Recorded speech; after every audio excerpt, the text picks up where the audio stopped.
Welcome back to the show. We got a great one lined up. CZ Binance release, Relisting XRP, Blackrock, Google Wallets and Digital ID, Ripple XRP Prime for Quadrillions in settlement, and it's no joke. Somebody roll that beautiful intro.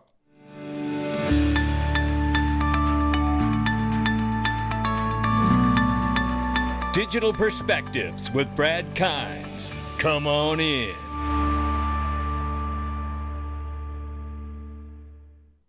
Welcome back to the show. You can follow us on Twitter, YouTube, and digperspectives.com for exclusive content. Right now, $2.11 trillion market cap for crypto. The market is off by 5%. Bitcoin, 57,900 plus. Ethereum, 2,200 plus. 118 billion plus market cap for Tether. 35 billion plus market cap for USD at the number 6 spot. XRP fallen to 56 cents right now. It is off by 3.6 on the 24 and still up by 7.5 on the 7-day.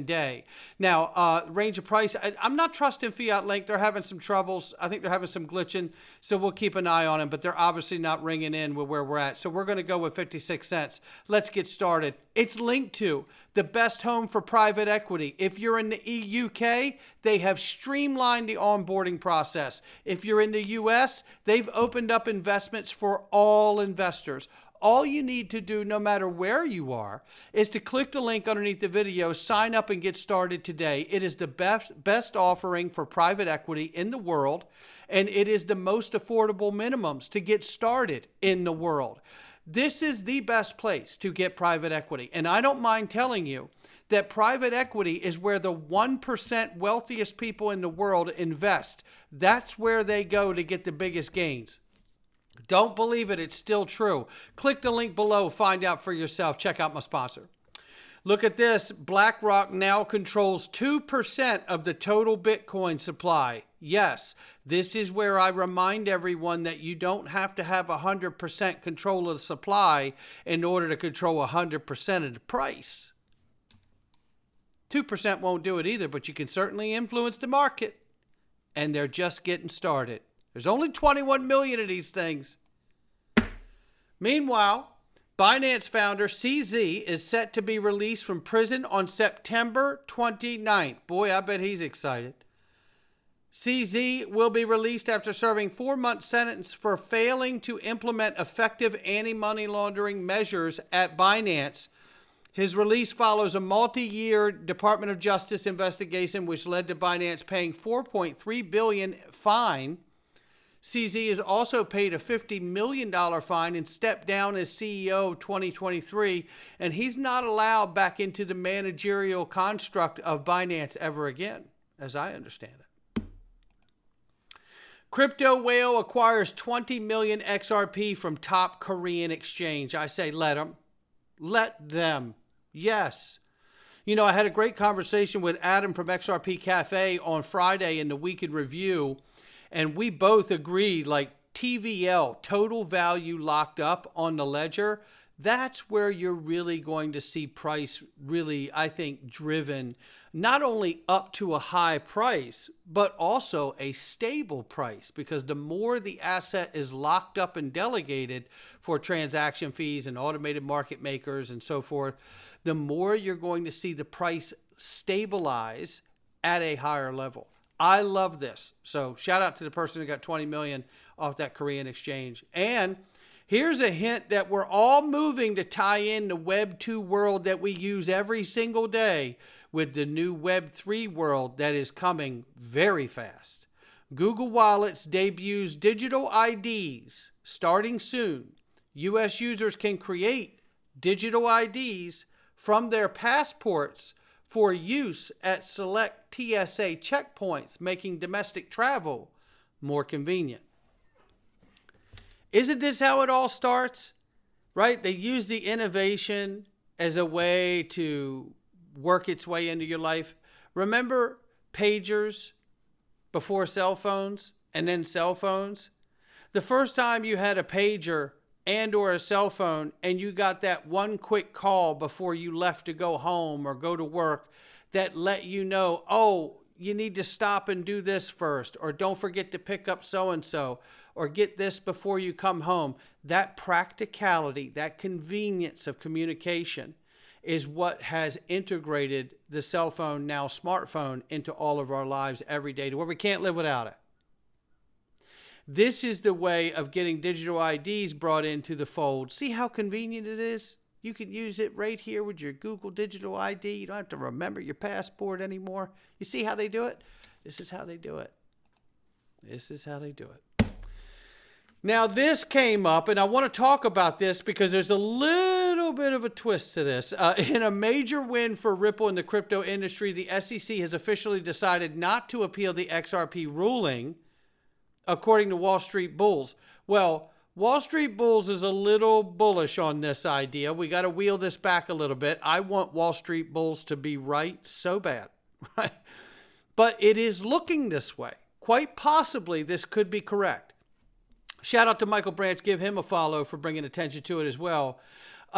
This move marks the end of the highly publicized legal battle that loomed over Ripple's future in December 2020. What this is what I've talked about over the weekend. In the Binance case, in a footnote, the SEC has now clearly admitted that they have made up the term crypto asset security. And they regret making that term up. And they apologize, basically, I'm paraphrasing.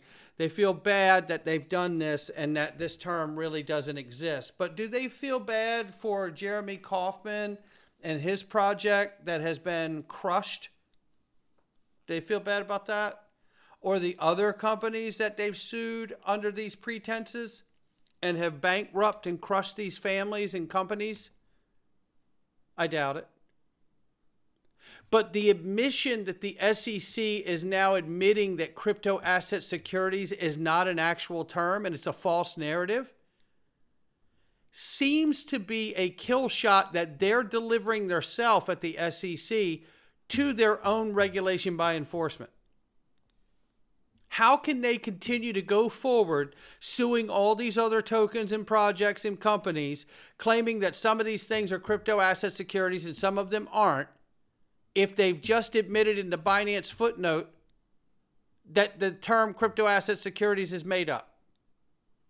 So that is where Wall Street Bulls and others are starting to get very bullish and take the next step and say, well, obviously the SEC is not going to appeal if that's how they have just revealed this. So I think that's where they're making that leap. I say, let's wait for it to be real, but it is a signal we should all be paying very close attention to see if it leads to larger narratives like what we just discussed. Meanwhile, this is the SEC regretting any confusion over the last several years. I think there's been clarity for years. I'm not going to speak about one. I'm not going to speak to any one matter. I'm not going to get into any one company or one token. But I can't speak about any possible investigations. And I'm not speaking to all the other tokens. But I'm not going to get into any one filing because I'm not going to talk about any one of these tokens. And it goes on and on and on. So we can find out years later that, in fact, they were lying the entire time. Now, what's going to come of it? We'll have to see. Where does that put Prometheum? It's supposed to be a digital securities, crypto asset securities platform. They said they were going to list Ethereum. See, this is why I'm asking the question, because I'm wondering if behind the scenes, we're hearing the Harris camp try to put some kind of legislation through before the election in order to win favor at the voting booth. It will not work here. You just will go somewhere else. After watching you squash this industry and so many people's lives and finances for years, and now they want to put it through potentially for their own political career's sake and not because it's just smart for America? F them. That was the polite version. Banks ranked by derivatives. Here by Jack the Rippler here. Most of the listed banks are Ripple partners, by the way, which is accurate. But what we're talking about here is trillions down to billions. And what we're really talking about is quadrillions when you add up the size of the derivatives market and all of these major banks. And there are many on here, as we know, PNC, Bank of America, PNC, just at first glance, HSBC, the Bank of New York Mellon. They're all partners. All partners with Ripple. This is massive news. The list goes on. I just highlighted a few. But what I'm talking about here is a derivatives market. And it's important because we know that Robinhood just bought Bitstamp so they could do what? Open up into the derivatives back end for institutions so they don't have to ride the retail wave. Who else is doing that? Oh, that's right. Uphold with Ripple. And Bitstamp's partnered with Ripple so they can get that launching of their own derivatives exchange, which Bitstamp just bought so they could have it for them, or Robinhood just bought of Bitstamp so they could have it for themselves. So Ripple's tied into the Robinhood Bitstamp derivatives exchange. Ripple's tied into the Uphold and Ripple partnership so they can start serving institutions on the back end as well. Also, Robinhood and Uphold can get out of just serving the retail sector and riding the up and down of crypto winners and bull cycles. Then they can get into payments and settlement and clearing every single day, which will make their businesses go to the moon. All we need here is clarity. But remember Kendra Hill? She always seemed like an insider profile that knew all of these things years ago and then went away. It came into a point where Kendra Hill's profile talked about the cross-border payment lie, saying that this whole idea of Ripple doing payments, it's just one big giant lie, right? And basically saying, you know, that everything is a payment, obviously, but looking here, the true intention of Ripple, according to Kendra Hill, are to handle 100% of the transactions which take place in the derivatives market, which is exactly what we've seen when you look at the Robinhood buying Bitstamp, Bitstamp working with Ripple to provide a derivatives exchange, Uphold and Ripple partnering together so they can serve institutions on the back end, probably will end up doing clearing and derivatives there at some point too. And isn't it funny when we talk about the quadrillions and trillions and quadrillions of the market here, just like this right here, all of these numbers, the size of these banks. Think about how the massive size of this market being served by Ripple, the XRP ledger, and settlement with the XRP token where applicable, can drive the value with this size of market, not only to a phenomenally high price, but a very stabilized price. Because when you add this much liquidity to a network that has utility like the XRP ledger, you're going to stabilize. And then that stabilization of that very high price, I believe, creates a demand for this new money. And we know it's new money because remember FinCEN said back in 2015 XRP was currency. And now we know there is also this undertow that Chuck Schumer and the Harris camp may be looking to put legislation through that makes all cryptocurrency. And wouldn't that make sense that the SEC would have to admit that they lied about crypto asset securities for years now, just so we could see legislation put through that contradicts everything that's been a nightmare for all of us in the last several years. Meanwhile, I'm reminded of this from Amelie. Ripple remains more committed than ever. Yes, going all the way back to 2017, Ripple remained more committed than ever to the simple goal of making XRP the world reserve digital currency. Now a bridge currency is the way to say it. And I agree with them. Let it happen. And the top chartist, Eggrag Crypto, says XRP has only one direction, and that's up. And I say, you know what? I'm going with them. I got a moon helmet right here. And I'll put it on whenever necessary. That's going to do it for me. Not financial advice from me or anyone else. I'll catch all of you on the next one.